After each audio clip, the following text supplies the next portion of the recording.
नमस्कार, पूर्वांचल समाचार देख रहे हैं आप और मैं बुद्धेश्वर शुक्ला।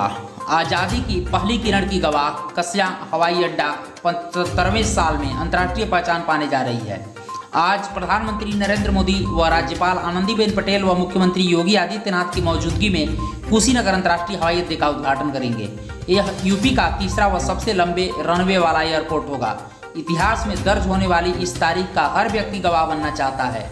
वर्ष 1995 में हुए जीर्णोद्धार के 2.5 दशक बाद अब जाकर इस एयरपोर्ट से नियमित उड़ान शुरू होगी। रोजगार के क्षेत्र में पिछड़े इस जिले के लोगों को पर्यटन से कारोबार की बड़ी उम्मीद है।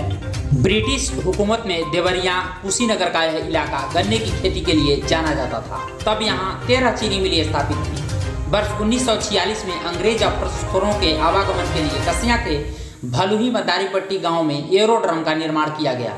हालांकि अंग्रेज इसका उपयोग नहीं कर पाए। वर्ष 1954 में कुशीनगर में अंतर्राष्ट्रीय बौद्ध सम्मेलन का आयोजन हुआ, जिसमें चीन, ताइवान, तिब्बत, थाईलैंड समेत बौद्ध अनुयायी देशों के प्रतिनिधियों और राष्ट्राध्यक्षों ने भी प्रतिभाग लिया। इस कार्यक्रम के लिए कस्या के इस हवाई पट्टी का पहली बार प्रयोग किया गया। उसके बाद से इसे बिसरा दिया गया। धीरे धीरे अगल बगल के गाँव के लोगों ने हवाई पट्टी का उपयोग वाहन चलाना सीखने व फसलों की मड़ाई के लिए करना शुरू कर दिया। हवाई पट्टी के बीच से ही सड़क बन गई। वर्ष 1995 में प्रदेश में जब बसपा की सरकार बनी तो मुख्यमंत्री मायावती ने कुशीनगर की इस हवाई पट्टी के जीर्णोद्धार के लिए प्रयास शुरू किया। उस वक्त हवाई पट्टी के रनवे की मरम्मत के लिए इसके अलावा बाउंड्री वाल, प्रतीक्षालय, एटीसी बिल्डिंग, गेस्ट हाउस आदि का निर्माण कराया गया। केंद्रीय नागरिक उड्डयन मंत्री रहे गुलाम नबी आजाद से इसका उद्घाटन भी कराया गया। दुर्भाग्य की बात यह रही कि इस एयरपोर्ट से उड़ानें शुरू नहीं हो सकी। वर्ष 2008 में मुख्यमंत्री के तौर पर जब मायावती कुशीनगर आई थी तो अपने आध्यात्मिक गुरु ए.बी. ज्ञानेश्वर से मिलकर लौटी और मायावती ने कुशीनगर में अंतर्राष्ट्रीय एयरपोर्ट बनवाने की घोषणा की। इसके लिए प्रस्ताव भी केंद्र सरकार को भेजा, मंजूरी भी मिल गई, लेकिन निर्माण कार्य शुरू नहीं हो पाया। वर्ष 2012 में प्रदेश की सत्ता संभालते ही सपा सरकार ने मैत्रेय प्रोजेक्ट लेकर तत्परता दिखाई। एयरपोर्ट के लिए जमीन अधिग्रहण की प्रक्रिया शुरू हो गई। मैत्रेय प्रोजेक्ट के विरोध को देखते हुए एयरपोर्ट के लिए जमीन मिलना मुश्किल था, लेकिन तत्कालीन डीएम के प्रयासों से जमीन अधिग्रहण का काम जल्दी पूरा हो गया।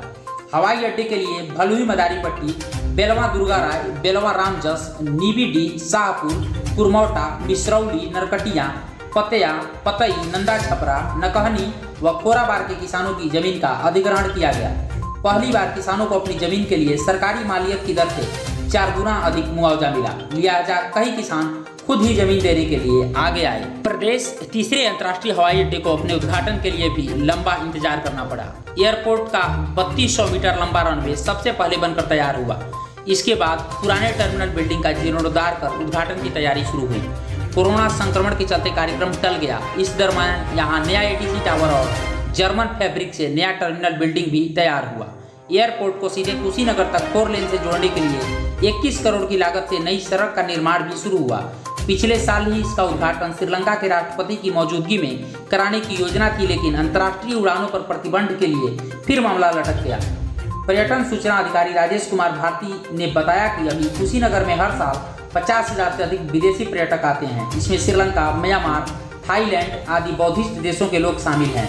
इसके अतिरिक्त हर साल जर्मनी, फ्रांस, इंग्लैंड आदि देशों के इतिहासकार, शोधार्थी और पुरातत्वविद भी कुशीनगर की प्राचीनता को जानने आते हैं। कुशीनगर के आवागमन के लिए कोई सीधी सेवा नहीं होने के चलते पर्यटकों को दिक्कत होती थी। कुशीनगर एयरपोर्ट से उड़ान शुरू होने पर ये लोग सीधे कुशीनगर आएंगे, जिसे यहाँ पर्यटन कारोबार को नई ऊंचाई मिलेगी। आज पीएम नरेंद्र मोदी के हाथों कुशीनगर इंटरनेशनल एयरपोर्ट का उद्घाटन होगा और हम पूरे दिन इस अपडेट के साथ बने रहेंगे। तब तक आप हमारे साथ बने रहिए, देखते रहिए पूर्वांचल समाचार।